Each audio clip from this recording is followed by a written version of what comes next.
blockchain sangat populer saat ini. Tapi apa itu blockchain?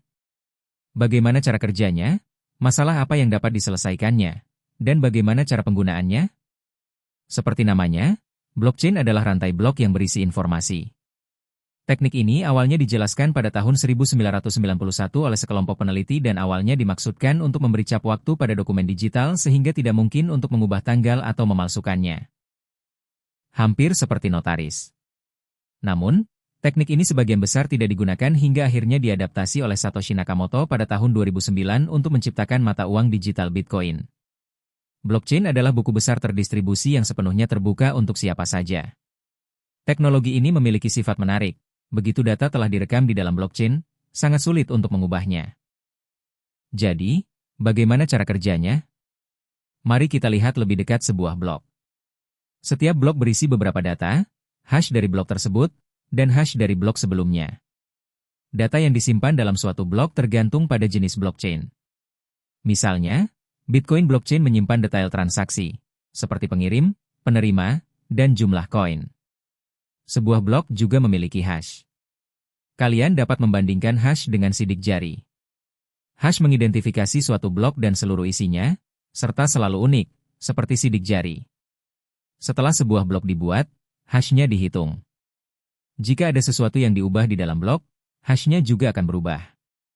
Dengan kata lain, hash sangat berguna untuk mendeteksi perubahan pada blok.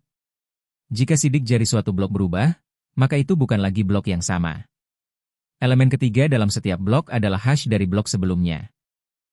Ini secara efektif menciptakan rantai blok, dan teknik inilah yang membuat blockchain sangat aman. Mari kita lihat contohnya. Di sini, kita memiliki rantai yang terdiri dari 3 blok. Seperti yang kalian lihat, setiap blok memiliki hash dan hash dari blok sebelumnya. Blok nomor 3 menunjuk ke blok nomor 2, dan blok nomor 2 menunjuk ke blok nomor 1. Sekarang, blok pertama sedikit spesial. Blok ini tidak dapat menunjuk ke blok sebelumnya karena merupakan yang pertama. Blok ini disebut genesis blok. Sekarang, misalkan seseorang mencoba mengubah blok kedua. Hal ini akan menyebabkan hash blok tersebut berubah. Akibatnya, blok 3 dan semua blok berikutnya menjadi tidak valid karena mereka tidak lagi menyimpan hash yang valid dari blok sebelumnya. Jadi, mengubah satu blok akan membuat semua blok berikutnya tidak valid. Namun, penggunaan hash saja tidak cukup untuk mencegah manipulasi. Saat ini, komputer sangat cepat dan dapat menghitung ratusan ribu hash per detik. Seseorang secara teoritis dapat mengubah satu blok dan menghitung ulang semua hash blok lainnya untuk membuat blockchain tetap valid. Untuk mengatasi ini, blockchain memiliki sesuatu yang disebut proof of work. Ini adalah mekanisme yang memperlambat proses pembuatan blok baru. Dalam kasus Bitcoin, dibutuhkan sekitar 10 menit untuk menghitung proof of work yang diperlukan dan menambahkan blok baru ke dalam rantai. Mekanisme ini membuat manipulasi blok menjadi sangat sulit, karena jika seseorang mengubah satu blok, mereka harus menghitung ulang proof of work untuk semua blok berikutnya. Jadi, keamanan blockchain berasal dari kombinasi penggunaan hash yang inovatif dan mekanisme proof of work. Namun, ada satu cara lagi yang membuat blockchain semakin aman, yaitu dengan cara terdistribusi. Daripada menggunakan satu entitas pusat untuk mengelola rantai, blockchain menggunakan peer-to-peer network, di mana siapa saja dapat bergabung. Ketika seseorang bergabung dengan jaringan ini, mereka mendapatkan salinan lengkap dari blockchain. Node dapat menggunakan salinan ini untuk memverifikasi apakah semuanya masih dalam keadaan yang benar. Sekarang, mari kita lihat apa yang terjadi ketika seseorang membuat blok baru. Blok baru tersebut dikirim ke semua orang di dalam jaringan. Setiap node kemudian memverifikasi blok tersebut untuk memastikan bahwa blok itu tidak dimanipulasi. Jika semuanya benar, setiap node menambahkan blok ini ke dalam blockchain mereka sendiri. Semua node dalam jaringan ini menciptakan konsensus.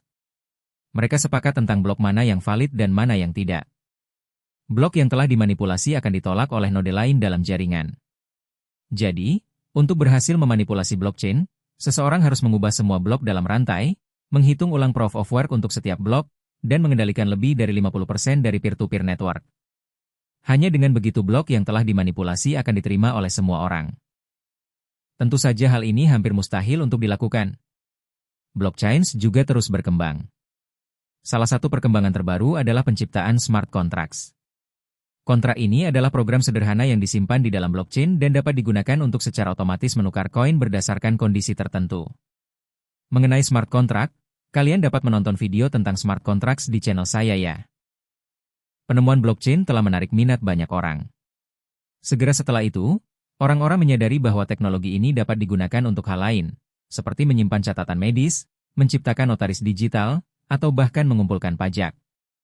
Jadi, sekarang kalian tahu apa itu blockchain, bagaimana cara kerjanya secara dasar, dan masalah apa yang dapat diselesaikannya.